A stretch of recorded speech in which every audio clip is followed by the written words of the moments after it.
All right, let's kick off. Good morning and boa noite. My name is Cassia Hare and I'm the Counsellor for Education and Research at the Australian Embassy in Brazil.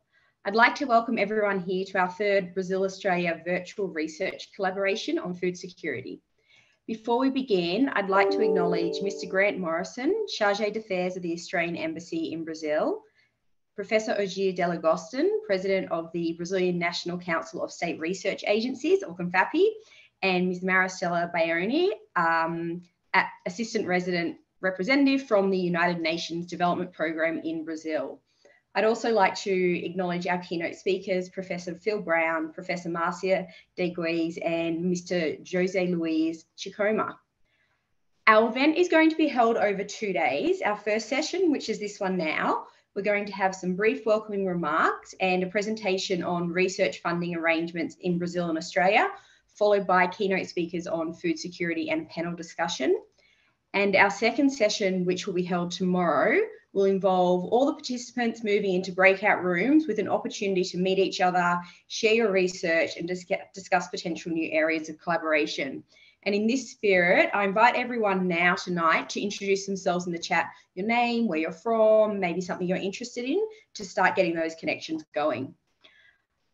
And I'd now like to go through our welcomes and hand over to Mr. Grant Morrison, Chargé d'Affaires of the Australian Embassy in Brazil. Thanks, Grant. Thanks, Cassia, and welcome to all of you. As Cassia said, boa noite to those of us in Brazil, and good morning to everyone in Australia. I'd like to say thanks for the opportunity to be with you tonight, this morning. I understand there are about 20 of you, and I can see many faces out there. I won't go and list any names. I know Cassia has introduced Mr. Delagostin and Ms. Baioni and the speakers. So I might just say that this is a really important thing for the Australian Embassy here. We really appreciate the willingness of both Australian and Brazilian researchers to come together and look for common ideas on how we can progress this important area of food security, which of course was a major topic of discussion at the G20 meeting in Indonesia last month, where both our countries were present, of course. So the Embassy is very committed to encouraging closer collaboration between our universities, research institutions and agencies such as all of those represented here this evening. We want to promote international awareness of our research capabilities, both our countries. We want to identify and nurture richer and stronger collaboration and partnerships. We're aware that Australia's research performance across the board is well recognized internationally. Our universities perform very well in international rankings. And we're aware that Brazil's research credentials are also very strong. So international collaboration between each of our countries boosts the citation performance of both our universities. So I'm happy to say our research collaboration is also on an upwards trajectory. Australia and Brazil signed an agreement on cooperation on science, technology, and innovation, and we're looking to operationalize that from now on. And there's a lot of research interests that both our countries share. Brazil is our largest research partner in Latin America, and I'm sure there's a lot of great work that you and your colleagues, both in Australia and Brazil, can do together. So I won't stop that happening any longer. Just hope that the event is a catalyst for new and stronger research between our two countries. And with that, I'll say good work to both of our sides, and I'll hand over back to Cassia. Thank you so much, Grant, for those words. We're now going to move to Professor Ogier, the President of CONFAP, to make some short remarks. Thank you, Professor Ogier. Thank you, Cassia. Good morning for those in Australia and good evening for those here in Brazil. it's a great pleasure to be here and to see so many people interested in a very important subject, food security, and interested in collaboration between Brazilians, researchers and Australians. We've learned to do these virtual research collaborations because of the pandemic. This was the only way to get in touch and to, as traveling was not possible a few months ago. But I had the opportunity to visit Australia just last month.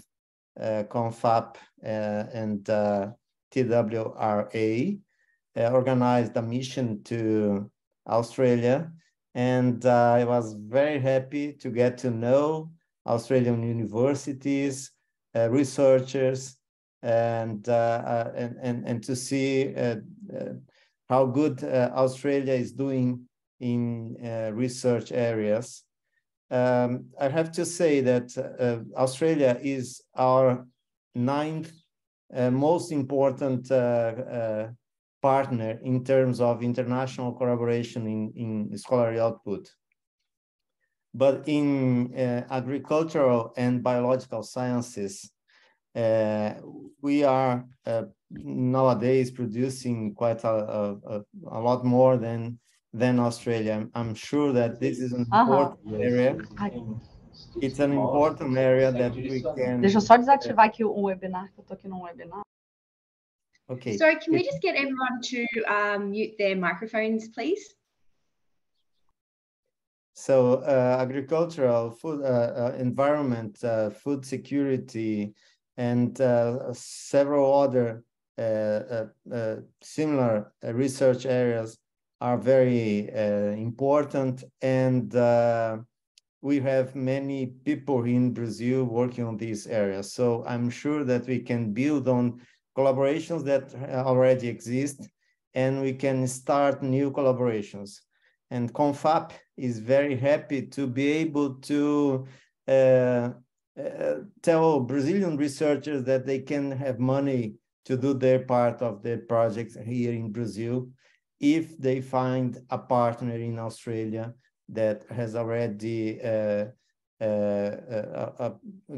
granted a funding from a governmental agency. So this is our 3rd virtual research collaboration event, and our previous research collaboration, virtual research collaboration events were very successful, and I'm sure this one is also going to be very successful. So I thank you all for being here. I wish you an excellent event, and I hope that at the end of this event, you'll be able to find suitable partners to work together and to produce high quality research and help our countries and the whole world to reach a better place in the future. So a good event for everyone, and thank you very much for being here. Thank you. Thanks so much, Professor Ogia. I'd like to welcome now our final introductory speaker, Ms. Maricela Bayoni from the UNDP, who is one of our newer partners for this event. And UNDP has done a great job helping us secure some speakers and promote the event more broadly. So welcome, Maricela. Good morning to some of you and good evening to some of the other ones. It's my pleasure to be here. It's a pleasure to be here tonight, and I would like to start saluting Cassia, the Education Counselor, Professor Ogia, the President of CONFAP, and Mr. Grant Morrison, Chargé d'Affaires of the Australia Embassy in Brazil. I also wanted to salute my colleagues from UNDP, particularly the keynote speaker, José Luis Chicona, who is joining us tonight, and all the other keynote speakers. Good night and good evening to everyone. So here, I just, please allow me to congratulate the Brazilian National Council for State Fund Agents and the Australian Department of Education, Skills and Employment, both responsible for organizing this important event. For the United Nations Development Programme, it's a pleasure to accompany the second edition of the 2022 Australia-Brazil Virtual Research Collaboration, which the theme chosen to be explored is one of the main challenges of the world, food security. Food security is one of the main challenges that the world is facing and will face on the next decades. In 2021, the UN report on food security released data stating that people affected by hunger jumped in 2020 and continued to rise in 2021, reaching 9.8% of the world population. That is about 828 million people. The report also states that more than 3.1 billion people who do not afford a healthy diet in 2020, up to 112 million from 2019, reflecting the effects of inflation in consumer food prices stemmed from economic impacts of COVID-19. Brazil was also returned to the UN hunger map in 2022 due to food insecurity and hunger intensified with the COVID pandemic. The report provides evidence that the world is moving in reverse, away from the Sustainable Development Goal number 2, which is focused on the end of hunger, food insecurity, malnutrition in all of its forms, by 2030, when the SDG is supposed to be realized. Food security is also a deep connect with the global challenge related to climate change, crisis, and biodiversity losses, which is connected to agricultural extreme vulnerability to climate change.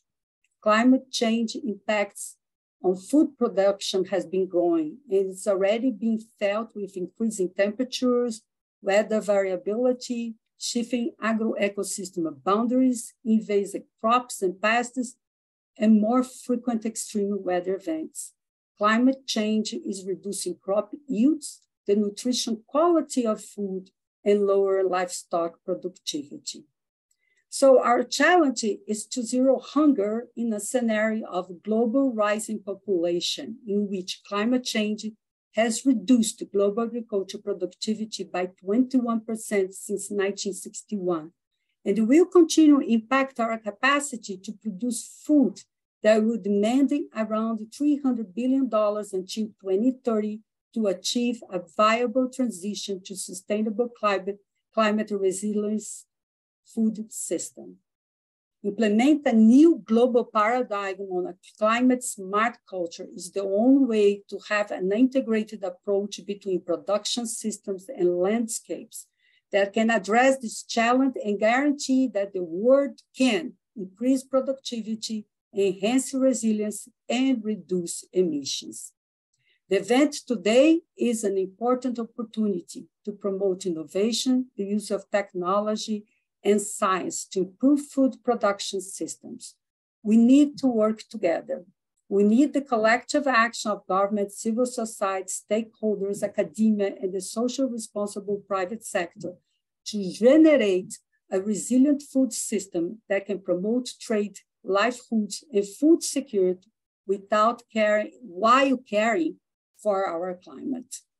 UNDP is deeply committed with this challenge and have the vision to transform food and agriculture to be more resilient, equitable, inclusive, and environmentally, social, and economically sustainable. UNDP works through a number of global partnerships that supports climate resilient agriculture and food security, such as the Green Growth Partnership and the JEF Small Grants Programming, support smallholders farmers in building climate smart agriculture around the world. Considering this challenge, this is a perfect time to promote this important dialogue to identify and increase investments in sustainable climate resilient food systems. The Australia-Brazil Virtual Research Collaboration is a unique opportunity to exchange information, experience, and share ideas in promoting science-based innovative solutions to propel a new chapter and increase international collaboration to foster action and policy making. I wish you all a great event and hope that many research partnerships will come out of this opportunity. Many thanks and good work to all of you. Thank you. Thank you so much for your words, Maristella. Again, we're really pleased to have UNDP on board as a partner for these events. Before we move into our keynote speakers and other presentations, we're going to do a group photo. So can I get everyone please to turn on their camera?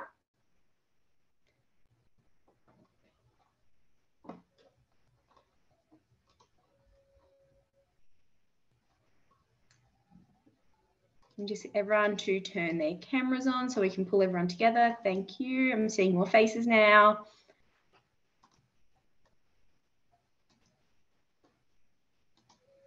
And big smiles. If you don't have a camera, no problem. We'll get as many people on here as we can. And we can all think about how Australia is going to beat Brazil in the World Cup final, 100% guaranteed. We've never won before, but we've got it this year.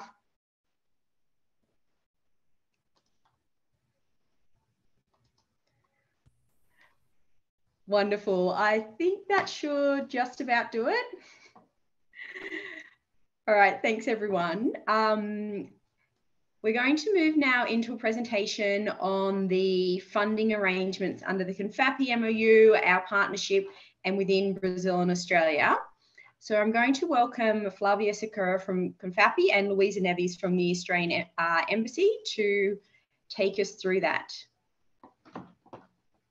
Thank you so much, Cassia. Good morning and good evening, everyone. My name is Louisa Neves, that's Cassia Tej, and I am the Education Policy Officer at the Australian Embassy in Brazil. I'm very happy to be here today at the third research collaboration event promoted by the Department of Education in CONFAP, following the signing of our MOU in 2020.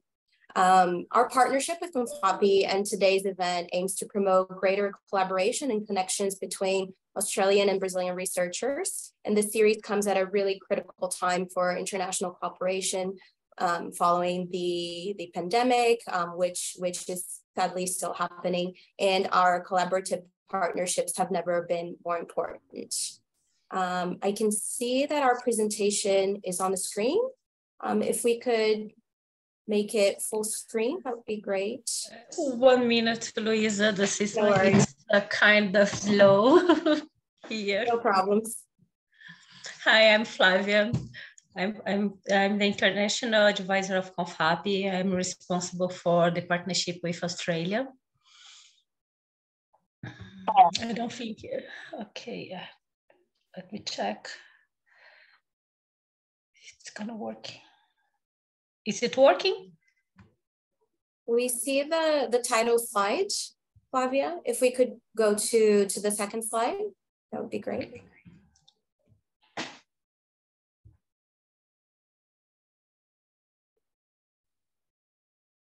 It's on the second one.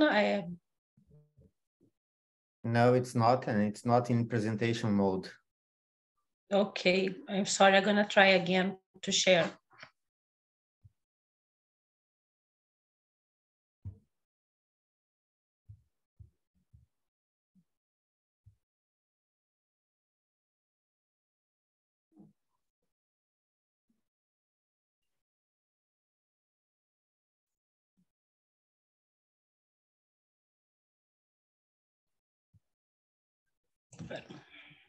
I think it doesn't work yet. No. Fernando, let's check.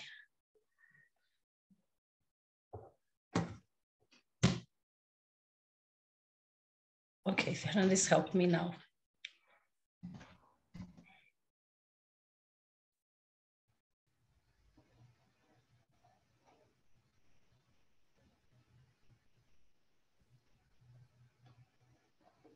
Thank you, Fernando.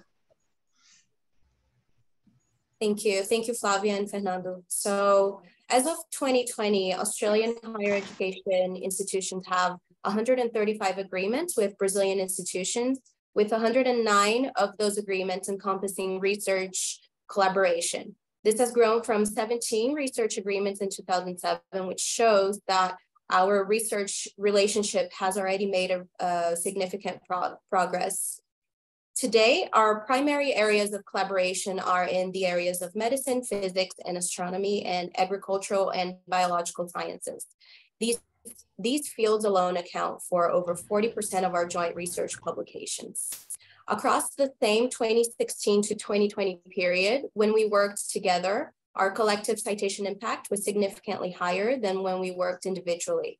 While Australia's category normalized citation impact, or CNCI, was 1.48 and Brazil's 0.83, when we worked together, our joint publication rose dramatically to 4.09. Together, these statistics begin to paint a picture of Australian and Brazilian cooperation in research. They suggest that we have, over the last 10 to 15 years, recognized the value of cooperation with each other and sought to formalize that, including through the MOU.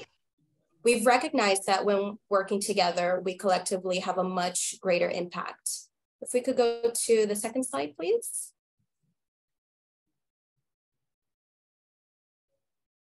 Now we're going to look at some of the ways in which research is funded in Australia. The government operates a dual funding system for university research made up of research block grants and competitive research grants. Research block grants are allocated to universities to support the systemic costs of research. They include the Australian government's research training program, which provides funding to higher education providers to support the training of domestic and international students undertaking research, doctorate, and research master's courses, and the research support program for the systemic costs of research.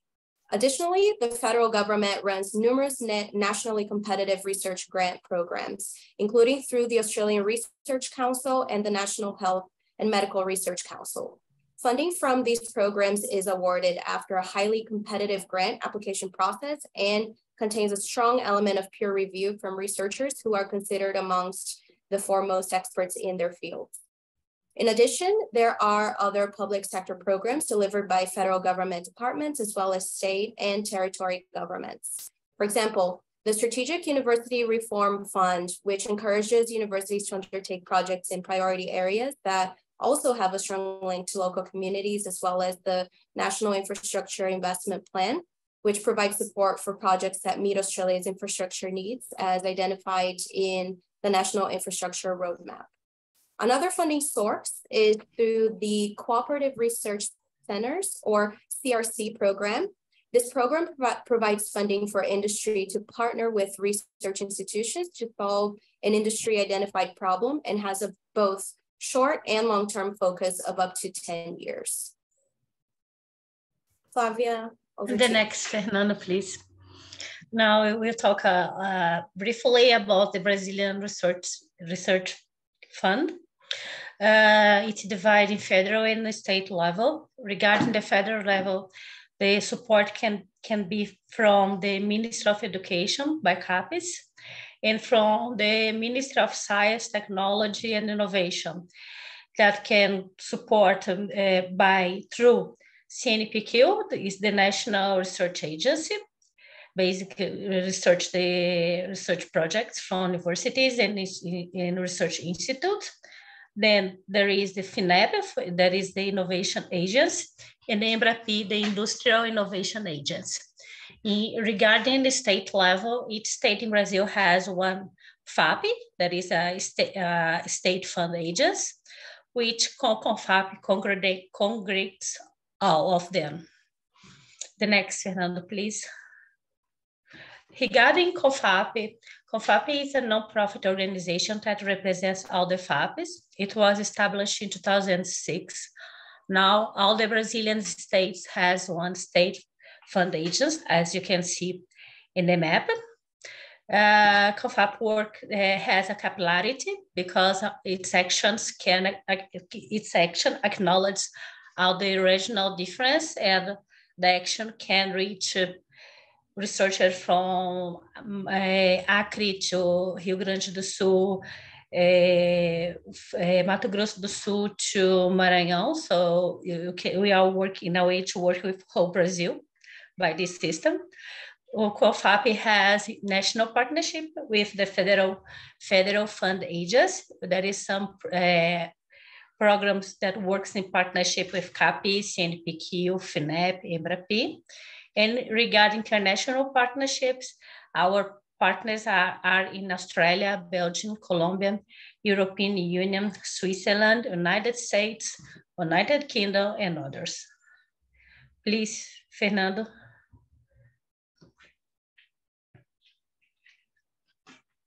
Luisa? Thanks, Flavia. I'll talk briefly about the CONFAP and Department of Education MOU.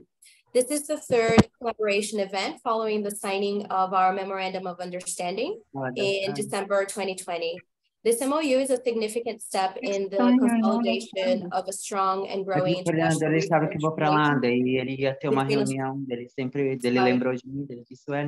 I think somebody's mic is on. Thank you.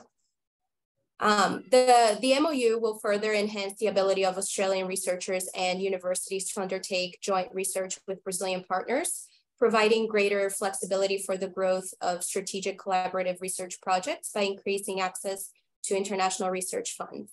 As you can see on this slide, the MOU aims to support activities that encourage researchers to collaborate on joint research projects, exchange of researchers and students, seminars, workshops, and publications to promote the results of joint activities, the development and coordination of other joint activities.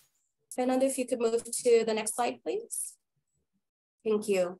The MOU provides support for joint research projects and trainings such as student and researcher mobility at the postdoctoral, PhD, and graduate levels, as well as organizing seminars and workshops on specific themes of interest to both countries through the virtual research collaborations such as this one. Next slide, please. The Australia-Brazil virtual research collaboration is a networking strategy that builds on existing and growing relations and common projects between Australia and Brazil to foster and expand these joint research collaborations on global challenges to increase the pace of knowledge, production, and its impact, taking advantage of common and complementary interests, expertise, and infrastructure between our countries. Our goal is to intensify academic and scientific cooperation between Brazil and Australia as a part of a strategy to increase the global impact of research on themes of common interest, taking advantage of the fact that both of our countries are located in the global south and share many similar and complementary themes. By acting to bridge the distance between institutions and researchers in both countries, this bilateral cooperation strengthens horizontal projects to solve issues of emerging global importance, raising the chances of securing national and international financial resources to support joint research efforts in both countries. We hope that you're able to walk away with more understanding of both systems and where there are opportunities for you to engage, ideally including directly finding a research partner and project during the thematic sessions. Over to you, Flavia. Thank you, Luisa. Regarding the support of projects, this status is related for the Brazilian research.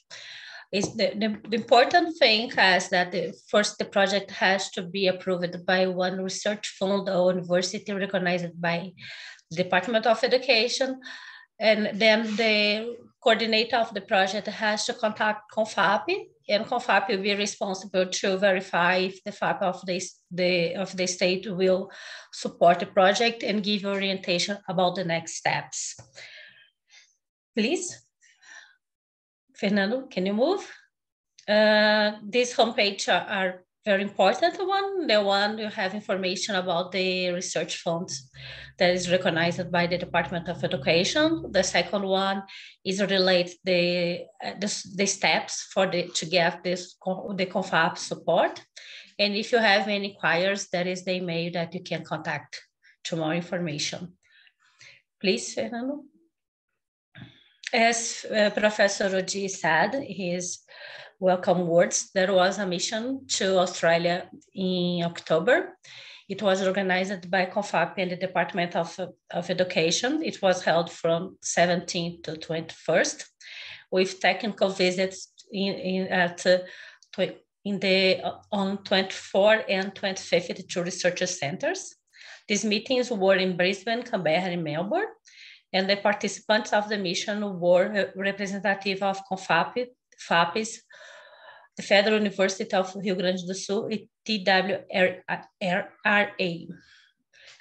Fernando, please. Mainly the activities were meetings with universities representatives, that is international advisors and pro-chancellors of research and researchers, meeting with federal states and with federal and state government representatives, a workshop conducted by the Policy Q Research, that is an institution in Australia, NGO, who CONFAP supports their activity, and technical visits to labs related to health and water.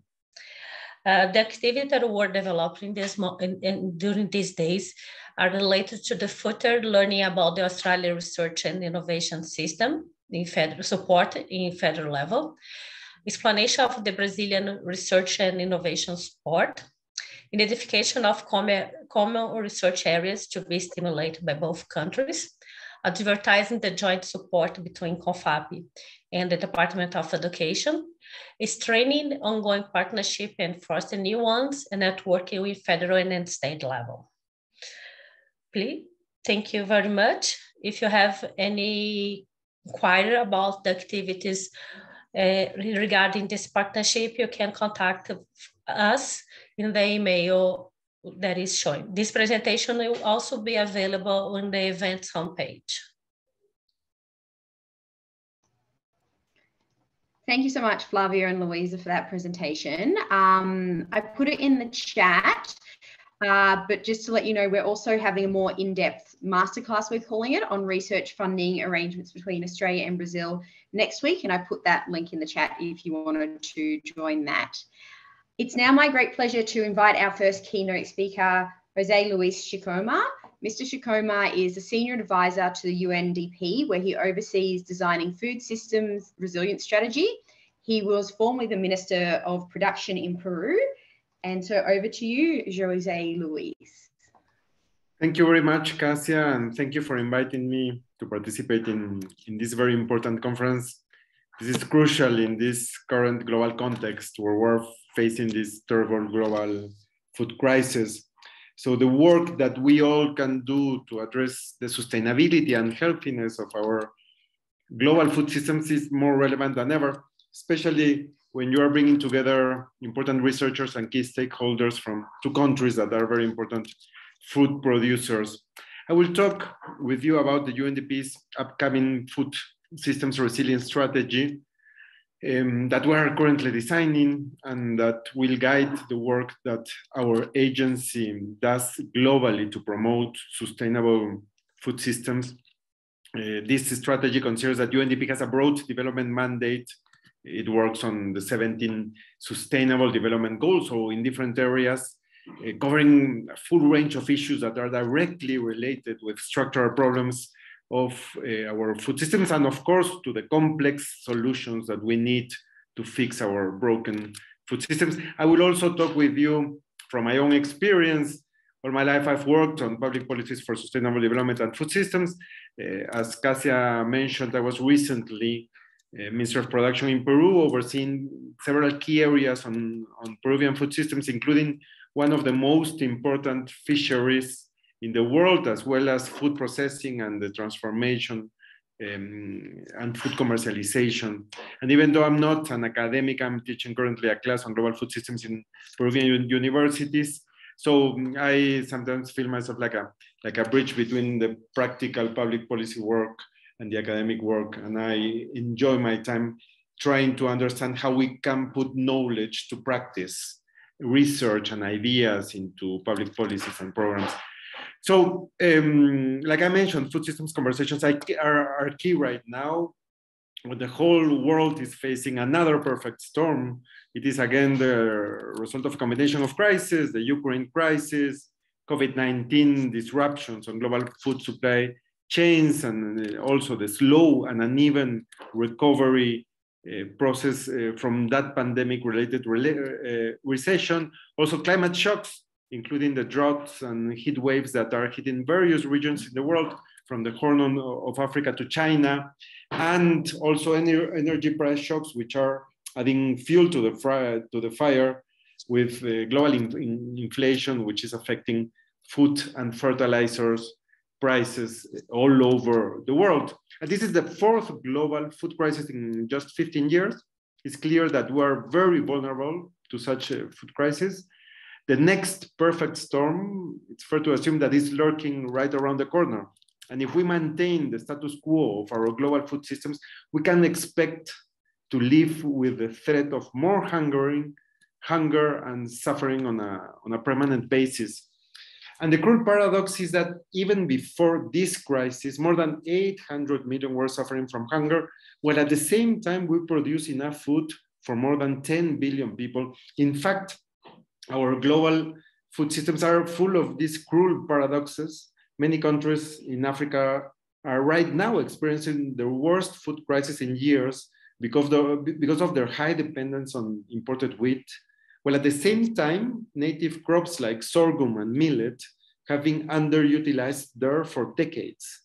And these crops are drought resistant, are nutritious, are easy to grow in many of the countries in Africa, but are the casualties of the globalization of our diets. That means that we now get more than half of our calories from just 4 crops and more than 90% of our calories from just 30 crops. Another cruel paradox is that even with increasing levels of food insecurity since 2015, this happens while we're also increasing agricultural production all over the world.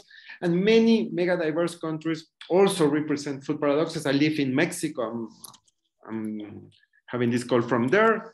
But in Mexico, which is one of the countries that is the origin of corn, pumpkin, beans, and the cradle of an ancestral agroecological model, which is called La Milpa, in Mexico, the consumption of ultra-processed food has grown dramatically to more than 200 kilograms per capita annually, which is around 600 grams per day per person of ultra-processed food. And this has, of course, led to a terrible public health crisis with a spike in the levels of obesity and diabetes that kills more people in Mexico than violence. Peru, where I come from, is also one of the 17 megadiverse countries in the world. It has 2 important centers of origin and biodiversity, the Andes and the Amazon, that shares with other countries in South America, of course, including Brazil, but these 2 centers of origin and biodiversity, the Andes and the Amazon gave the world potatoes, quinoa, chiles, and tomatoes as well.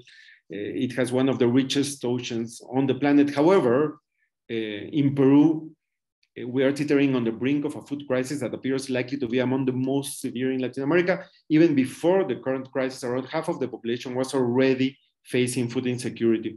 And all of these food paradoxes in Africa, in Mexico, in Peru, just to give 3 examples, are the result of decades of solutions that focus on one issue, such as the idea that we only need more calories to feed a growing population, without considering that this increase in calorie production comes in the form of food that makes people sick and also hurts the planet. And these solutions, taken from one dimension, create a system that is prone to crisis because it relies on just a handful of crops. So what we're proposing right now, and this is not only this strategy, but many different organizations and experts all over the world, we need to have a systemic perspective of food. This perspective addresses the myriad of impacts that food has on nutrition, on sustainability, on biodiversity, on economic inclusion, and among many other impacts. However, talking about systemic perspective of food is very easy, but implementing that and also like researching and designing policies is very difficult. Our institutions all over the world, our institutions in government, in civil society, and in academia are designed to prevent conversations and cooperations between groups and experts from different disciplines and sectors. That's why I'm glad to be here in an example of trying to create bridges between countries and disciplines and experts to bring about more complex solutions and knowledge. No? But we usually, in these different spaces, in government, in civil society, and academia, we learn different languages of our areas of expertise, and we create these Babel towers that make it hard, if not impossible, to communicate. And we need a common language in food. We need something like a food systems Esperanto that can connect us all who have something to add to the complex conversation about food systems. We need to bring all to the table, economists, nutritionists, environmentalists, agronomists, and more. And this is related to how we have reacted to the previous global food crisis. The main set of responses to the food crisis of the past 5 decades, in the mid-70s, in 2007-8, 2011-12, 2020, the main set of responses to this crisis have centered around increasing productivity and efficiency in global food chains, in boosting specialization and trade, both as immediate responses and also longer-term goals.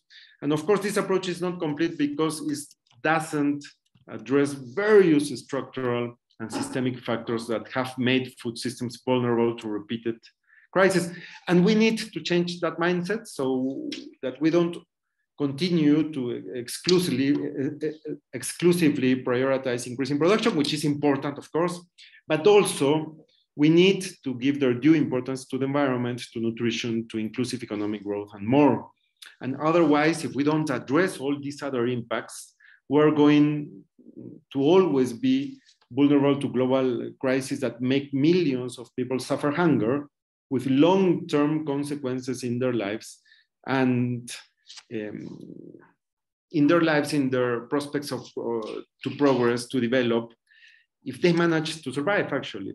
And this is why one of the key elements of the upcoming UNDP's food systems resilience strategy is to bring together different sectors to bring about systemic change, to promote complex and deeper solutions that require the systemic conversations to make these different stakeholders coming from different sectors and disciplines in government, civil society, and academia, to make us frame problems in a multidisciplinary way and offer complex solutions. It's not easy, but this is how we can approach the multiple impacts that food systems have on humans, on society, and on the planet. And the second dimension or group of key elements that we need to address, and UNDP's proposed strategy will include, are various issues related with poverty and inequality, with health and nutrition, with gender, with energy, with environment. The first element of that group is poverty. Food systems play a critical role in ending poverty in all its forms and reducing inequalities. We cannot achieve the SDG 1, the Sustainable Development Goal number 1, which is no poverty. We cannot achieve it without improving the lives and livelihoods of poor rural food producers, especially when the reinforcing cycles of economic stability, climate change, and conflict are disrupting this food availability, reducing access to food, and affecting food quality and nutrition. The second element of that second dimension is that food systems are not delivering healthy diets for all, especially not for the most poor, vulnerable, and marginalized groups. The third is gender. Women play essential roles in food systems, but the roles are usually invisible, are undervalued, and are unpaid. A fourth element of this second dimension is the environment. Rich and diverse ecosystems with high biodiversity, high quality soils, and adequate water food supply are the foundation of human well-being, of healthy food production. However, unsustainable farming practices constitute the main driver for 40% of the land that is being degraded. Agriculture is responsible for 80% of deforestation, 70% of freshwater use, and is the greatest factor of terrestrial biodiversity loss. The fifth element is that food systems both contribute to climate change, of course, and it's largely affected by climate change. And one of the final elements of that second dimension is that modern food systems are highly dependent on fossil fuels in different processes along the food value chains, such as tractors, water pumping for irrigation, fertilizer extraction and manufacture, processing and packaging, long distance transport, especially for fresh fruits and vegetables transported by plane, refrigeration and cold chains, including those at restaurants and homes, and many others. So many challenges from different sectors to have this food systems perspective. And what are the solutions? The solutions, and I'll just mention a few of many of the proposed solutions, but one is to prioritize small-scale food producers in public policies, in programs, in access to finance and technology. and in food governance platforms and debates. Another solution is to reduce the dependence on fossil fuels by promoting less energy-intensive forms of food production. A third proposal is to make a decisive move to agroecology to protect the environment, but also to protect farmers' livelihoods and our health with more nutritious food. A fourth proposal is to make decisive gender transformative changes in food value chains to recognize the role that women play in them and in our societies. A fifth proposal is to design and implement social protection programs that address various dimensions, that have this systemic perspective of food, for example, by requiring that school feeding programs get the food, procure the food from small-scale food producers, which produce healthy and agroecological products using local crops when possible. A sixth proposal is to scale up the ambition of national climate plans and national determined contributions, especially related with sustainable agriculture. And there are many more. There are many more things that we can do. This path is not easy. Implementing these multidimensional solutions requires the cooperation of various stakeholders at the global, national, and local levels, coming from government, from civil society, and of course from academia, where we get knowledge and ideas that require to be more complex to address the complexity of all these factors that affect global food systems. So I guess that you have a couple of days that are going to be very intense in this exchange of ideas and knowledge and of trying to find pathways to collaborate. I hope that this has been interesting for you to explore some other ideas for your research agendas, and it's been a pleasure to share with you how we can work together, all of us, on these crucial challenges for humanity and for the planet. Thank you very much. Thank you so much, Jose Luis. You made some really interesting points there, particularly around the multidisciplinary approach that needs to be taken. And I'm really interested to note that this is actually one of our most diverse virtual research collaborations we've had in terms of the different people who applied and who've come together, from agriculture and environmental areas to law, to people who are more from the tech side, and then also really focus on those social aspects. So hopefully those remarks and bringing together such a diverse range of people will lead us to a really interesting couple of days. I know you have to leave in a minute, so I'd like to extend our sincere thank you for your time today. Before we move on to our next two speakers, I'd like to remind everyone that we'll have some opportunity for a bit of a panel discussion for our other keynote speakers after this. So please feel free to put any questions you have in the chat as we go. Otherwise, you can raise your hand at the end. Our next keynote speaker is Professor Phil Brown, who is the Director of the Institute for Future Farming Systems at the Central Queensland University. Over to you, Phil. Yeah, thanks very much, Cassie. And thanks, Jose Luis, for a really insightful presentation. It's great to see that broad perspective, which I think we all need to keep in mind when we're focusing our research. I'm going to perhaps go a little bit more narrow in my presentation, and hopefully the presentation is coming up on screen now. I'm looking specifically around an aspect of agricultural development I think is really important for global food security, but it is worth keeping in mind it is only one component of what is a very, very complex system that we need to work with. Before I commence the presentation, I would like to acknowledge the traditional custodians of the land on which I'm presenting from, and acknowledge their elders, past, present and emerging. I think particularly from an agricultural perspective, it is worth acknowledging that I think certainly in Australia and I'm sure also in Brazil, that the traditional custodians of the land have this deep knowledge of the the land of the place in which we're working, and there's a lot of learnings we can gather from that history and that deep knowledge that traditional owners hold.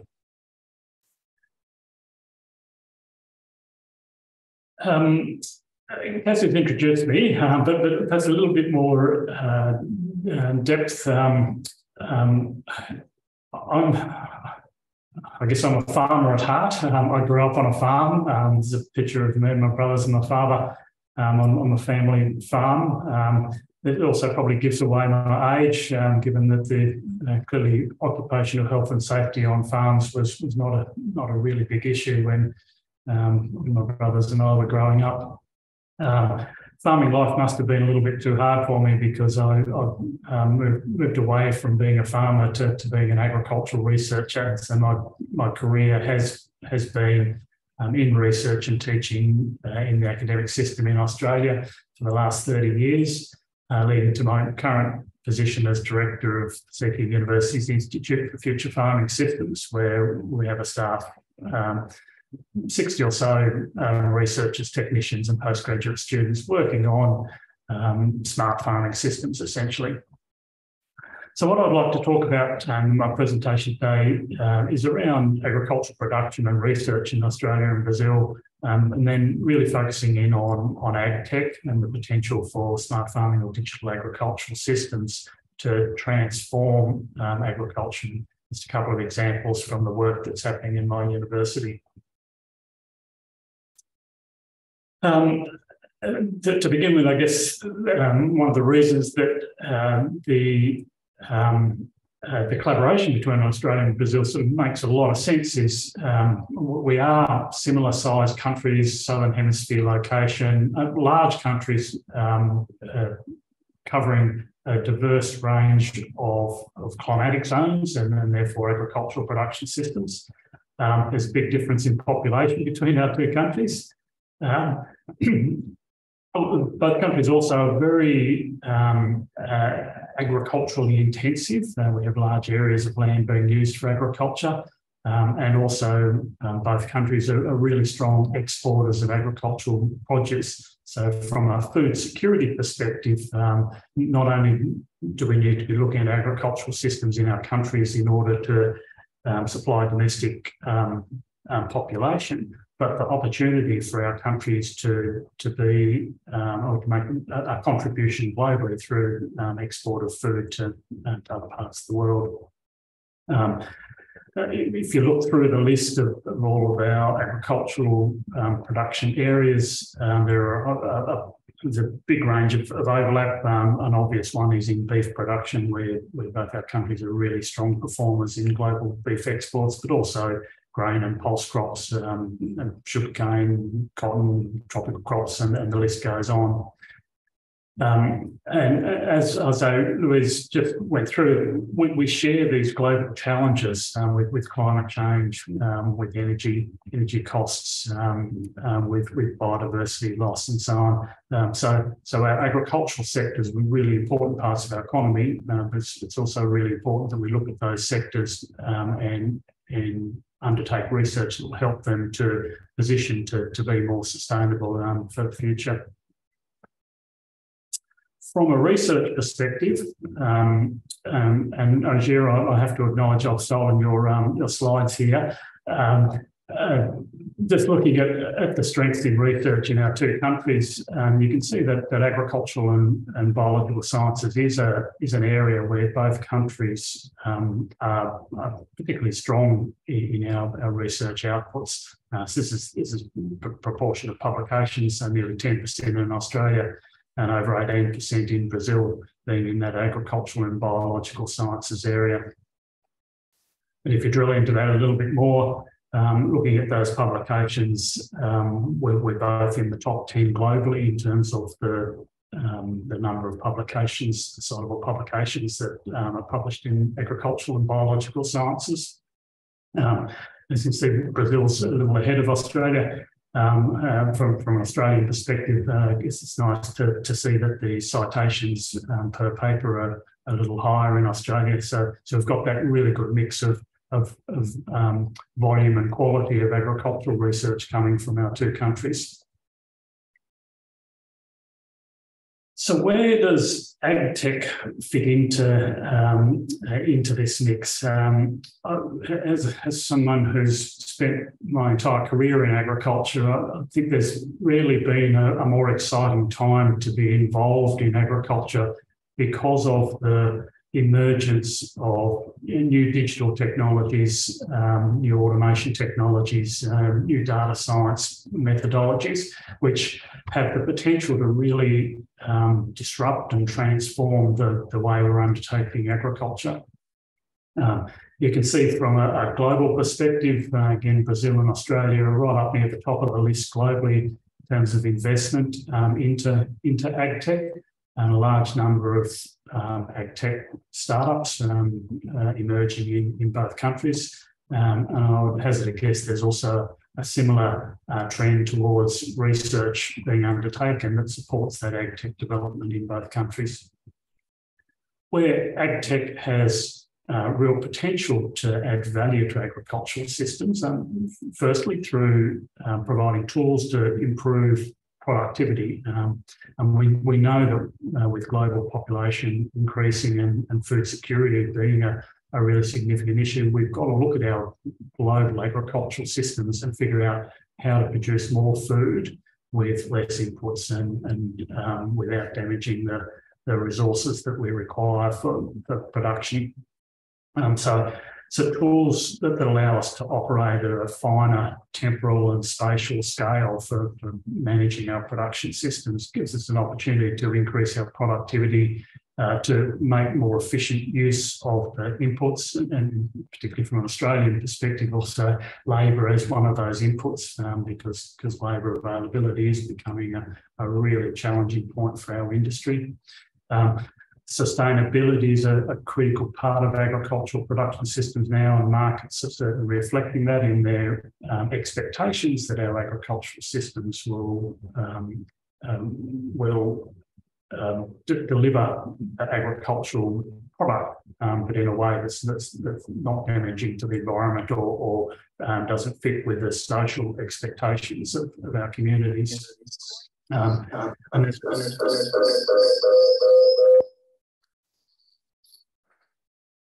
So there's also Ajir, I think you might need to mute. Thank you very much. But there's also that need to look at our value chains, our supply systems, to optimise those, because not only do we need to produce more food, but it'd be really good if we can get that food to areas where it can be consumed rather than wasted. And so optimising our supply chains to minimise wastage is an area where technology can definitely assist. I've just pulled a couple of the ag tech maps, and I'm sure there's similar ones for Brazil. These are two out of Australia, one by the Australian Agri-Tech Association, which is listing all of the ag tech companies that are currently operating in Australia. You can see there's quite an extensive list of companies, Australian-based companies and some internationals that are operating in Australia. So our innovation ecosystem is really delivering for us in generating new products and services, commercial products and services that our agricultural sector can use to change the way that we undertake our agricultural businesses. What's also interesting, this second map, the Australian Ag Tech and Food Tech sector map, highlighting not just the ag tech startups, but the research and government support programs that are in place to allow ag tech companies to emerge in Australia, to develop new products and commercialise them, then also to take those commercial ag tech products and services and fit them into farms to get the agricultural sector utilising and getting the value from the technology that's being developed. And I guess that's where my university comes in. We're very much at the the end user end of the spectrum when it comes to agtech, so very much interested in looking at how can we take the tech products and services that are emerging in Australia and globally, and figure out how to fit them into agricultural systems that work for the farmers and make those systems more productive, profitable and sustainable. We've got two main focus areas that we work on from an agtech perspective. First is around livestock management, and examples of that work, things like automated livestock management systems. So it's an image here of walkover weighing systems where it's possible to monitor the performance of individual animals as they are recorded and going through the walkover system on the way to watering or feeding points. Sensor technologies, collars and tags on cattle to monitor their behaviour. So projects like detecting calving in cattle in our very extensive livestock operations where people aren't out observing the cattle all the time, so monitoring systems that can detect when a calf is being born so that we can go and check to make sure everything's okay with that calf. Really important for improving the survival rates in the livestock systems. Greenhouse gas, climate change is a really important area for agricultural industries, and particularly our livestock industry is very much focused on reducing the methane emissions that livestock produce. And so there's an active research program looking at how some of the technologies might come into play to help mitigate against the methane emissions that the livestock sector is producing. We also have quite an extensive education and extension research program, understanding how to raise awareness of agtech and how to promote adoption of agtech by our farmers. Second major area is around the horticulture sector. We've had a research group that's been really strong for quite a number of years, looking at sensor systems for fruit quality assessment. So I think that one of the first commercial handheld near-infrared systems for detection, monitoring of fruit ripeness, fruit quality came out of some research that one of our professors undertook. We're also, I guess, extending that to look at other systems that in the fruit industry could help with monitoring that development of fruit on trees. And then automated harvesting of fruit, in this case, mangoes as our initial target. So that we've got that full spectrum from monitoring of the development of the crop to be able to detect the appropriate time to harvest, and then automation of the harvesting process itself to make the whole thing much more efficient. We're also doing a lot of work around promoting adoption of agtech products and services, and that's where I'd like to finish off with a little bit of a focus on one of our projects that's pretty intensive effort funded by the Australian government to try to accelerate the rate of adoption of agtech products and services in a specific region in Australia. So that's the region I live in, a town called Bundaberg in central Queensland. You can see on the map here, we're just a little bit below the Tropic of Capricorn, so in a subtropical production area.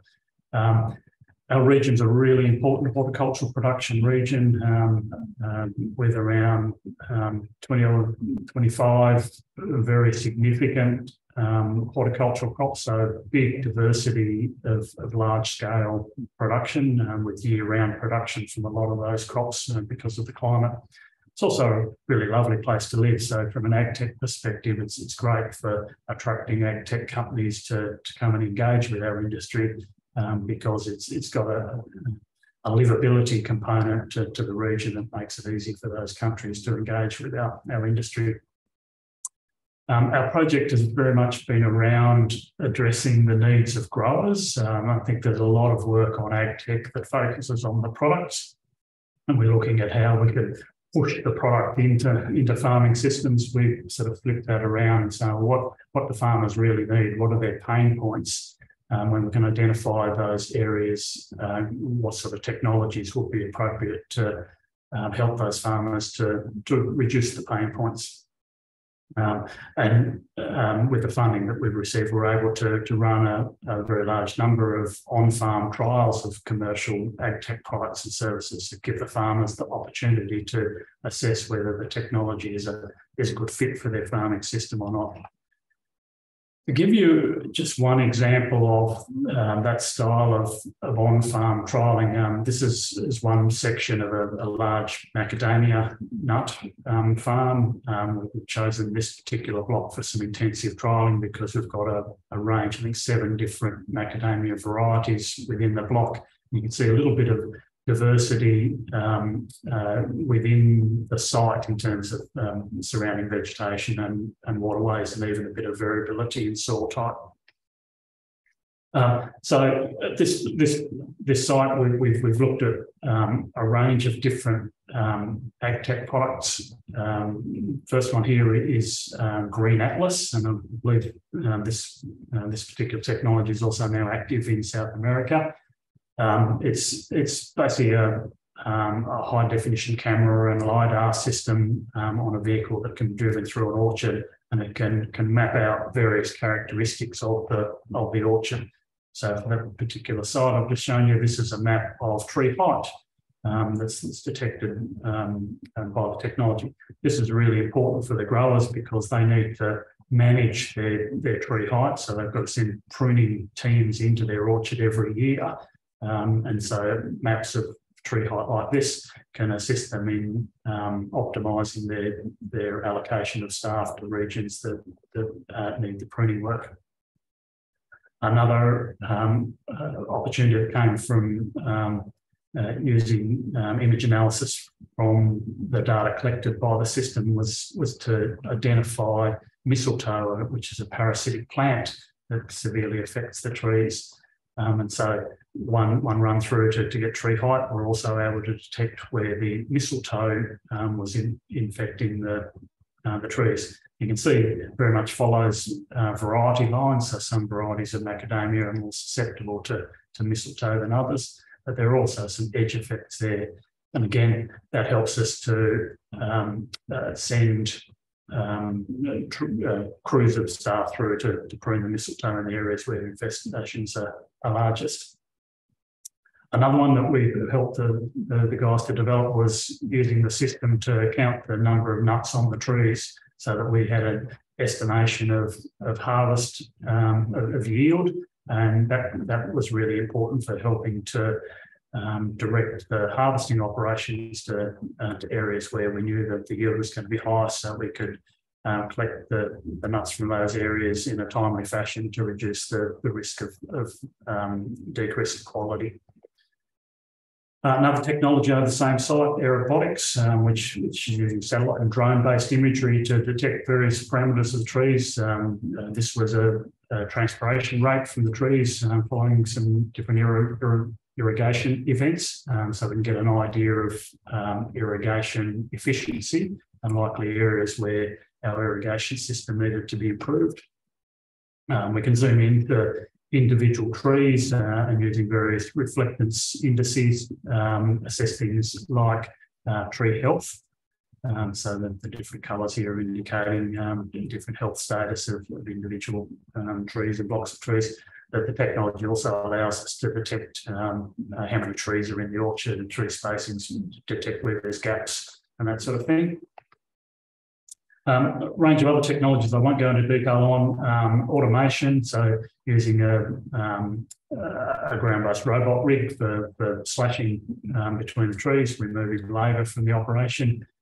Drone-based spray applications, in this case using a spray drone setup with swarm drones, so 5 drones operated by a single sprayer. Combine that with the data where we know where the health of the trees or where nutrient applications might need to go. We send the drones just to the areas that need to be treated.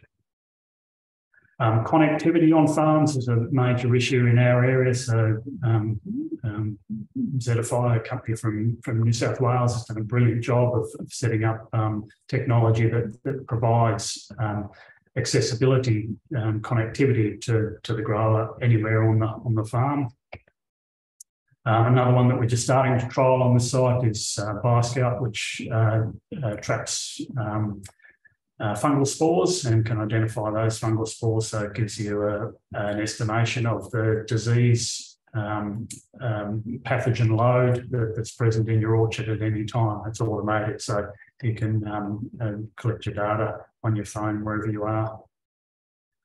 As you can see, it's a range of different technologies all having application on a single farm. The challenge for farmers is how do you integrate all that into the farming system? And if every little bit of technology adds an additional layer of work, takes time to use, that's not going to work for the farming system and for the farmer.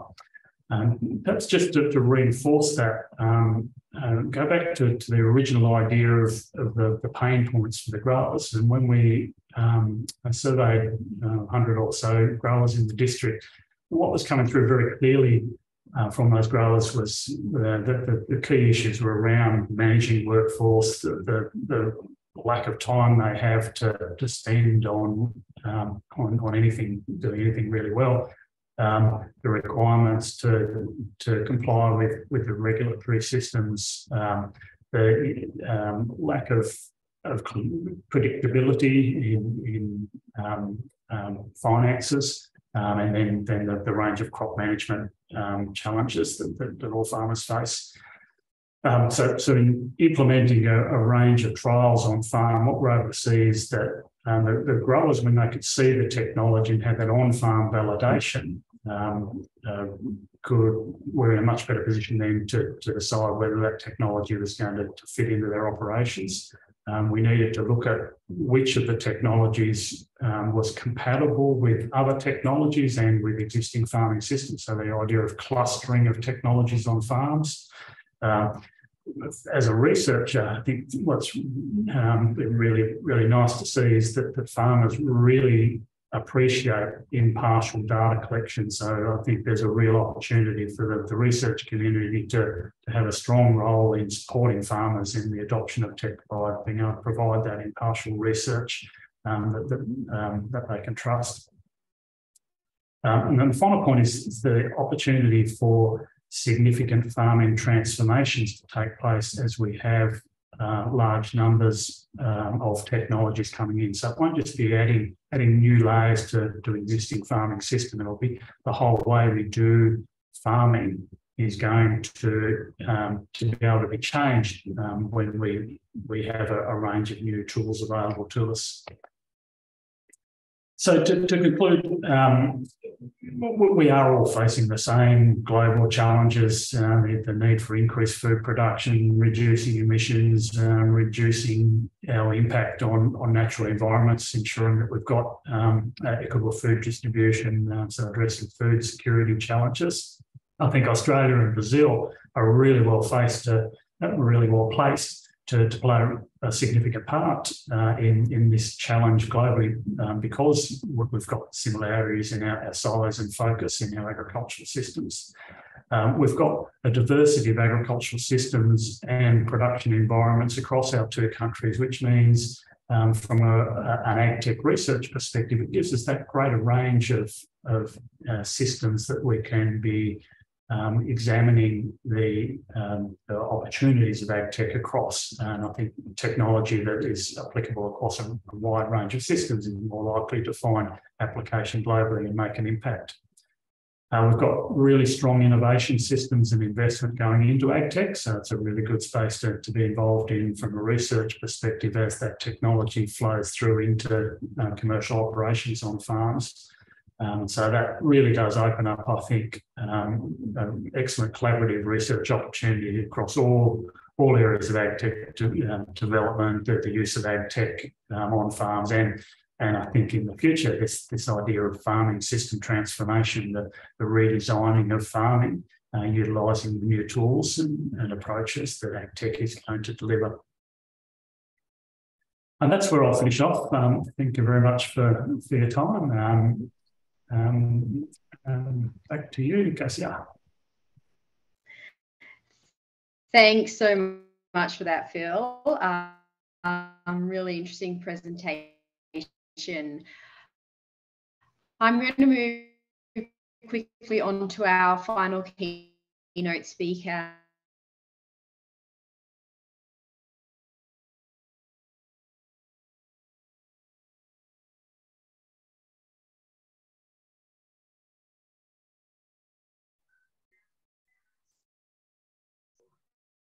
I'm sorry, I think Cassia has dropped out. Yes. Sorry about that, but thank you so much, Professor Brown, for that presentation, as Cassia said. And now we're just going to go ahead and move on to our final keynote speaker, Professor Marcia Degues-Luzinger. Professor Marcia is a public attorney for the state of Paraná in Brazil and a professor of environmental law at UniCeuB. Welcome, Professor. Thank you very much, Luisa. And I would like to thank Flavia for all the help and for the invitation. I have a presentation here.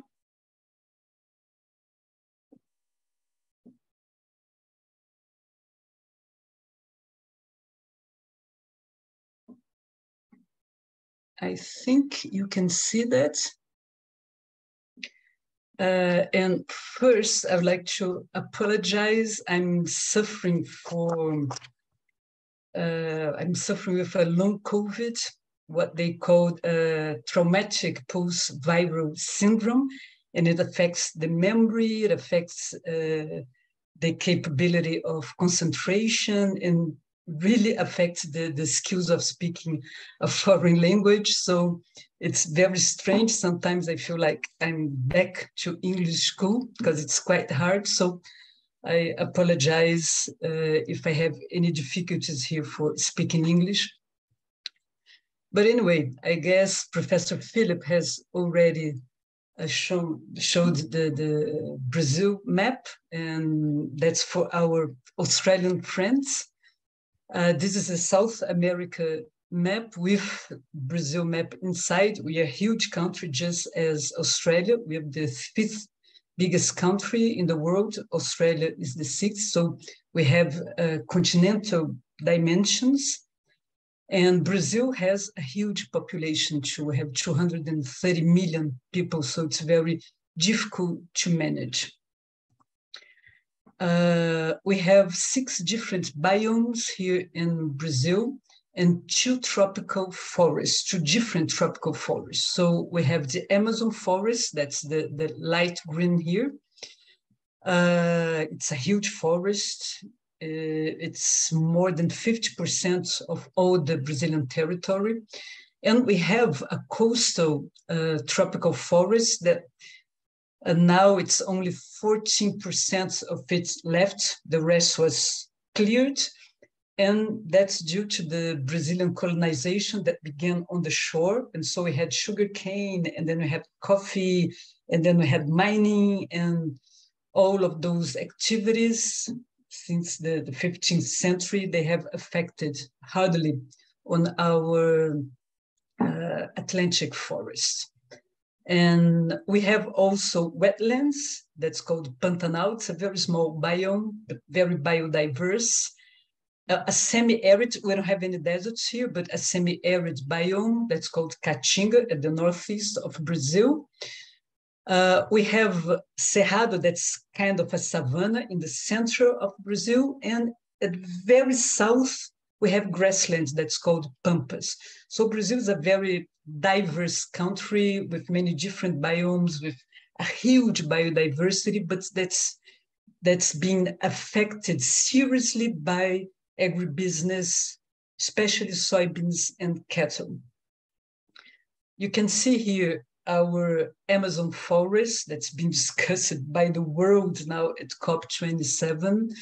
It's been deforested at a very high level, and we are all worried, the world is worried about this rate of deforestation that we are suffering. And as I said, it's a huge forest, and it occupies more than 50% of the Brazilian territory. And this is the arc of deforestation. Now it's much worse. I didn't have, I couldn't find any other picture, with a good definition, but this arc of this deforestation is going further and further inside the Amazon region due to soybeans, cattle, corn, but especially cattle and soybeans, and of course, illegal logging. And this graphic shows deforestation since 1988. And as you can see, we had two peaks, one here in 1994, and then another one in 2004. And then we had a very, very good program to stop deforestation that's called PPCDEM. And it really reduced drastically deforestation in the Amazon River. In 2012, you can see we had the lowest rates. And then slowly it started to rise again. And now it's in a very dangerous level again. So 2021 was worse than 2020, and 2022 will be really worse than the previous years. And that's very alarming, that's very dangerous for the whole world. Even inside protected areas, we are having deforestation. This graphic, it stopped in 2019, but 2021 and now 22 were worse, so it's going up as it was a tendency since 2017.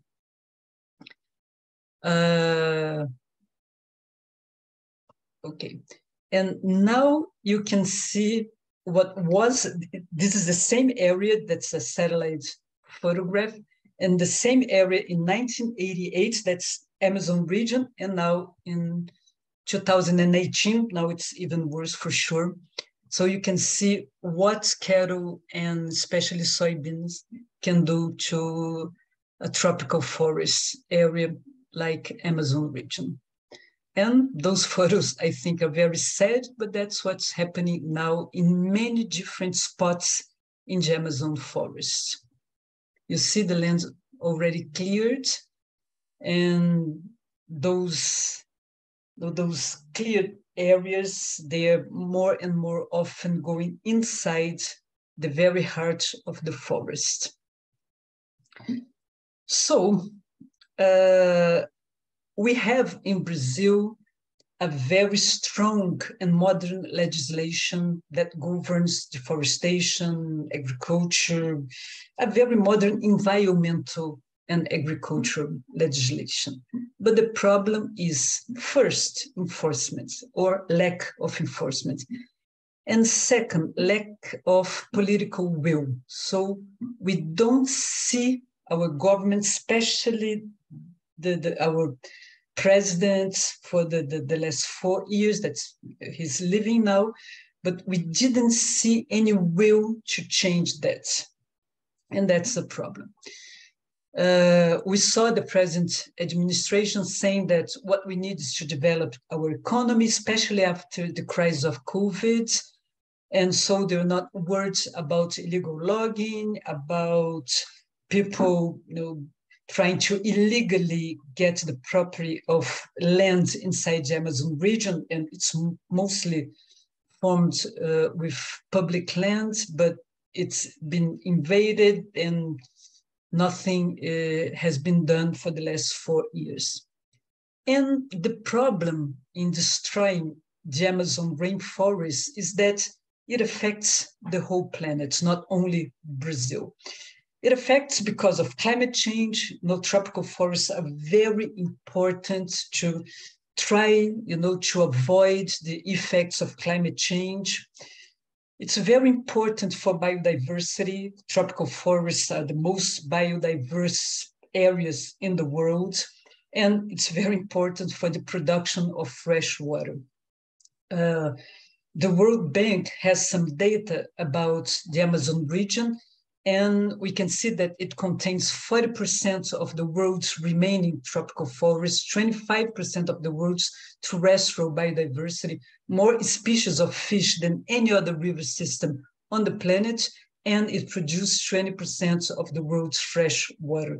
So it's a very important biome that has to be preserved not only for Brazil, but for everybody.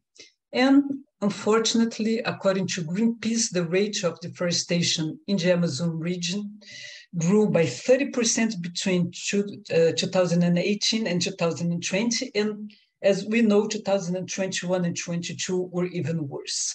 And if we compare 2019 to now, there was 28% rise in the number of fires, for example.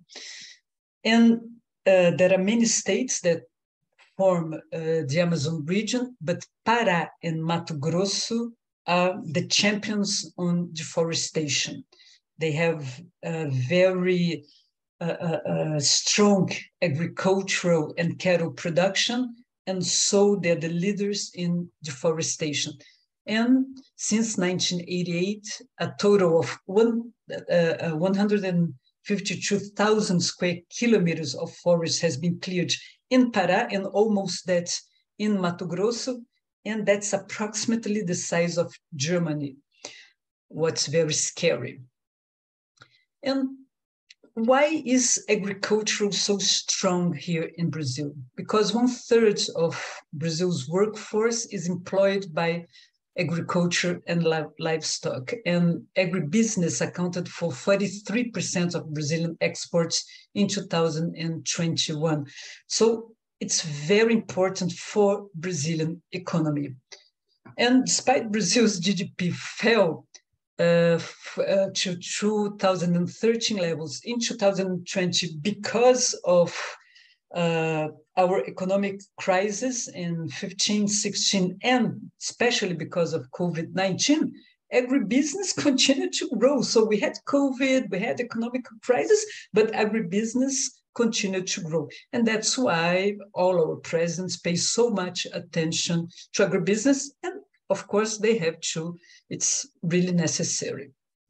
We can see here in 2019, the products that we were leaders in exporting and in production too. So sugar, coffee, orange juice, soybeans, chicken, beef, corn, and pork.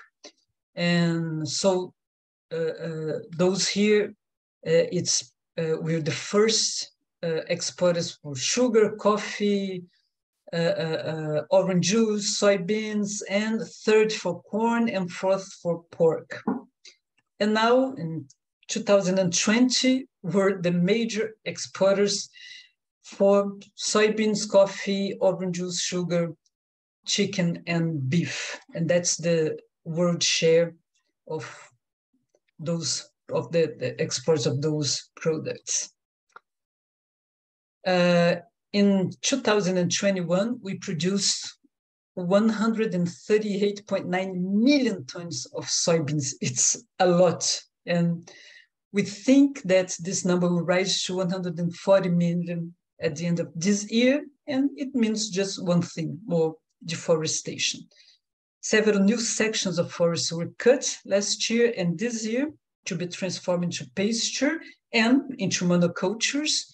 And Brazil was the second largest producer of beef last year and the first this year. So even though growing food is essential, of course, is essential for the whole world, protecting the Amazon rainforest is even more crucial and timely because of the climate change crisis we are going through and biodiversity loss too. So Professor Solange Telles and I have been working together for many decades from now, and we are hoping to connect the dots between our work, our research, with the dots of Dr. Siva Bharati Marimuto, our Charlene from University of New England. And Solange and I, we have been working with ways to reduce deforestation by reducing pastoral areas and monoculture, trying to use areas that have already been cleared instead of clearing new areas, trying to reduce special areas, because in Brazil we have 1 hectare, and 1 hectare, it's the size of a football field. Now we are in the World Cup mood, so it's the size of a soccer field, just for 1 cow. It's unbelievable. So we have to reduce that to try to stop deforestation, and we're trying to link that with Professor Shao Marimoto research in novel foods and food security, and trying to insert new foods, in this food chain. And this way we could try to stop, or at least to reduce, deforestation. So the goal of the proposed collaboration with University of New England and our universities here in Brazil, CEUB and Mackenzie, is to investigate this connection between food insecurity and deforestation, and how we can avoid that. We have experience in collaboration projects with UNE in Australia. Solange and I, and Professor Shao Marimoto too, have been working with Professor Paul Martin in many different projects. We have jointly written a book in biodiversity. Now we are finalizing another book focusing on non-doctrinal research in environmental law. So we have a tradition in working with our Australian colleagues, and it's been very, very good. We have achieved, many goals and very good products, very nice books. And I think we can continue that now with this new project on food security and deforestation. And so with this new collaboration product, the idea is to show that new ways of eating, what we've been calling novel foods, and even eating insects, can have positive impacts on reducing deforestation, which, as I said, is essential to contain the increase in the average temperature of the planet, because if you stop deforestation, it will have an impact on climate change, and at the same time contribute to food security in Brazil and in Australia. And I think that this is happening at a time when the world is discussing necessary actions to reduce greenhouse gas emission effects and carbon capture at COP27.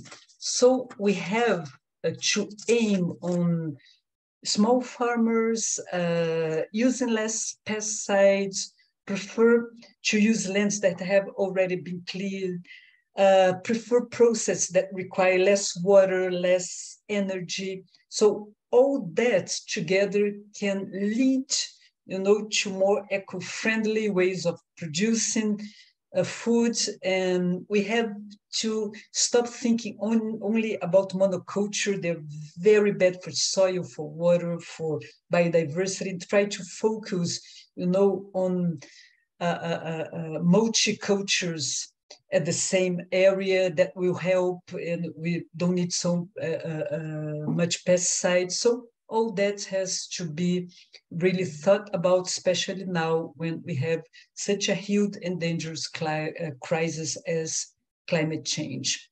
So I thank you very much for the opportunity of showing here our research. And if you have any doubts, I'm here to answer everything and to discuss about anything related to our project. Thank you very much. Wonderful. Thank you so much, Professor Marcia. And thank you so much, Professor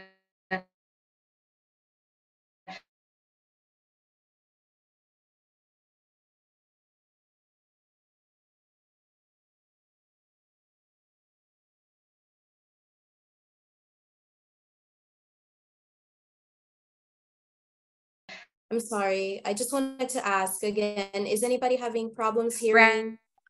Yes. Yes. Yes. As well, sorry about. Sorry, Cassie, I don't know if you can hear us, but your voice is cutting off a bit. Okay, so I'll go ahead and take over from here. Thank you so much, Professor Marcia, for your presentation. I would now like to open to questions for Professor Marcia and Professor Brown.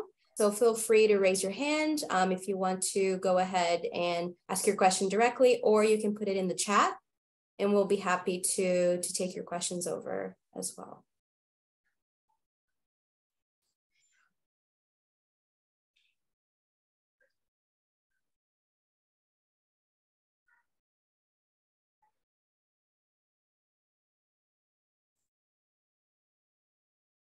While I don't see any questions or anybody raising their hand, so I'll go ahead and ask a couple of questions to get us started. One of the questions that I wanted to ask is, how can tech help bring food security to regional areas? Both Brazil and Australia have vast regional areas, so how can tech bring food security to those areas? Please feel free, any of you, to respond. Yeah, I'll jump in first. I think one of the things about technology for regional areas is that it does open up a range of employment opportunities, particularly higher skilled employment opportunities. So there's a revitalisation of regional areas that will come from this transition of agricultural systems, the Ag 4.0 globally.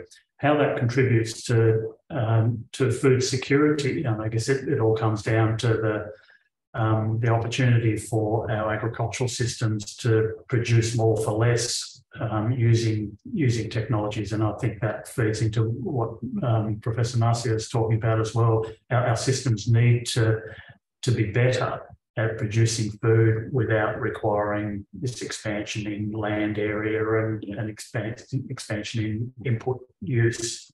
And so if we can, our agriculture is going to be in regional areas, if we can put technology in there which strengthens our regional communities, but also allows us to grow more food with less, then it's a win for the planet.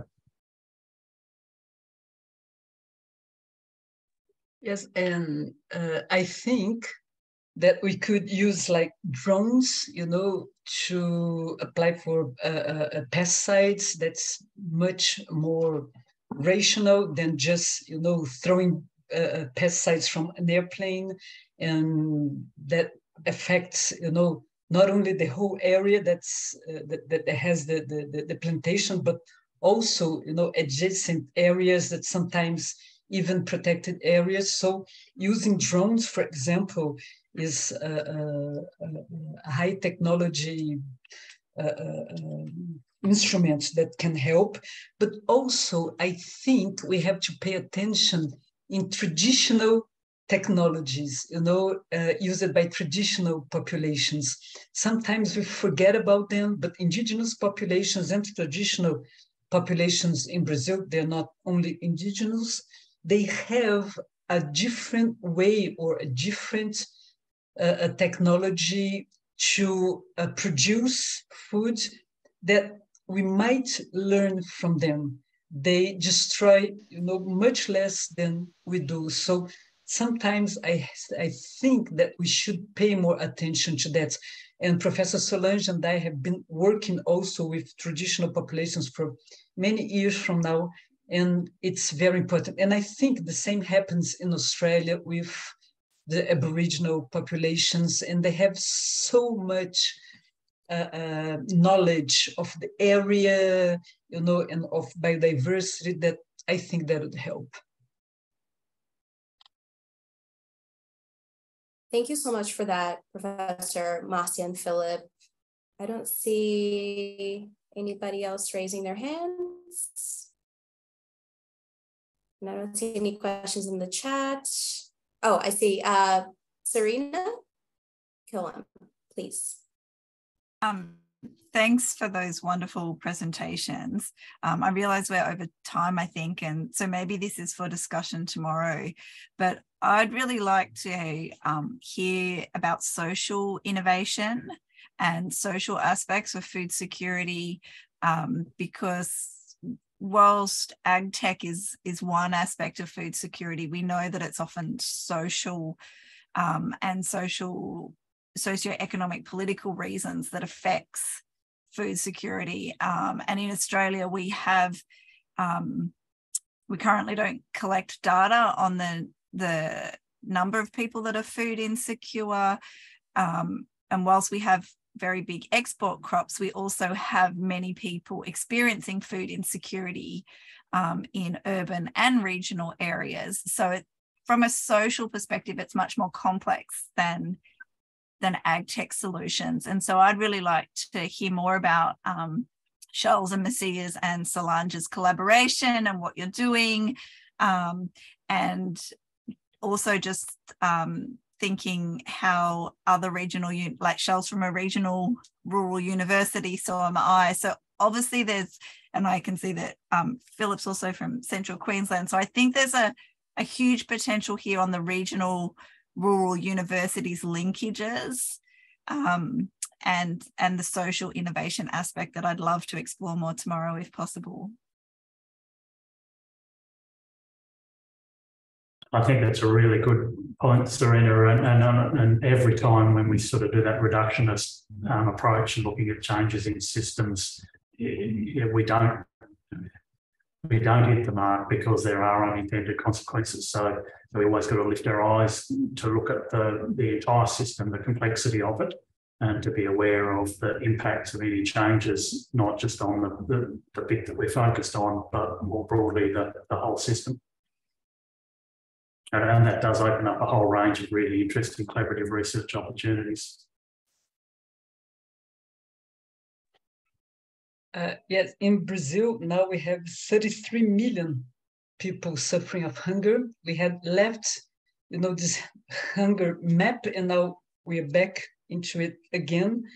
And so we really need innovations, and we need, not only new ways of producing food, but producing food for people and distributing it, because the problem is not the amount of food, but how it, arrives, how it's distributed to people, how it's shared.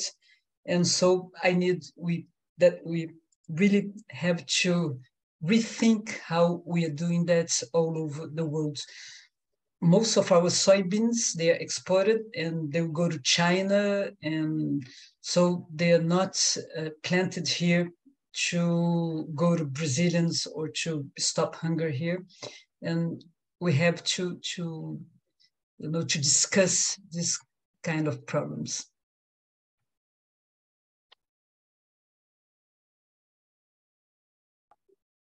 Thank you, Serena. I think we'll take one last question from Charles. I see your hand raised. Please go ahead.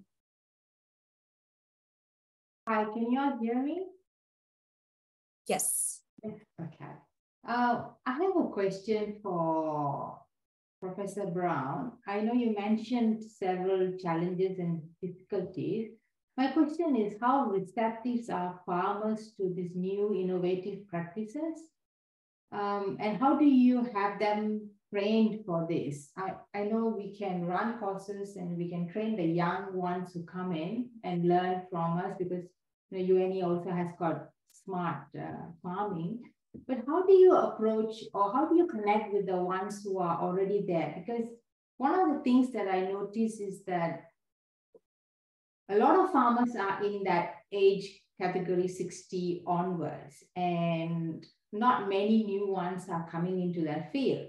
So how do you train the ones who are 60 above, 70, 80, who have got their own way of doing things? So how do you break that? It's just I wanted to know this.